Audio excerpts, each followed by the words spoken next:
कचरा अंधेरा तेरी चलती ला।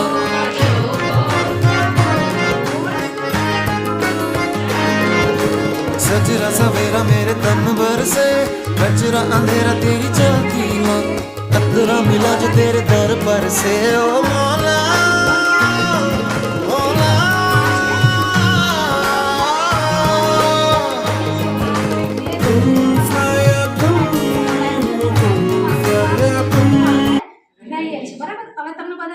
પૃથ્વીમાં શું હોય તો પૃથ્વીમાં શું આવેલું હોય? વૃક્ષો આવેલા હોય, જંગલો આવેલા, મોટા મોટા દરિયા, નદી, તળાવ એવું બધું આવેલું છે.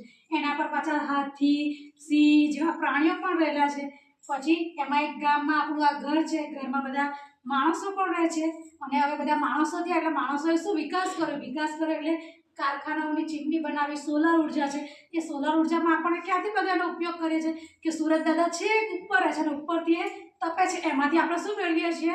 વીજળી મેળવીએ છીએ. શું મેળવીએ છીએ? વીજળી. પછી આ છે આ માછલી છે, માછલી ક્યાં રહે? પાણીમાં. મોટા માછલા હોય ક્યાં રહે? દરિયામાં. બરાબર. હવે તળાવ છે, તળાવમાં શું ખીલે?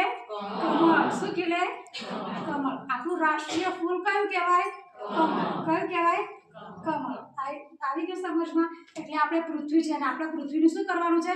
ગમે ત્યાં કચરો ના નાખવો જોઈએ, પાણીનો બગાડ ના કરવો જોઈએ. જે વીજળી છે તો આપણે ઘરમાંથી બહાર નીકળીએ તો લાઇટ, પંખા છે જરૂર વગર વાપરવાના નહીં, એ બંધ કરીને આપણે પૃથ્વીને પણ બચાવવાની છે અને આપણે આંગણવાડીમાં પણ ગમે તેમ કચરો નાખવાનો નથી.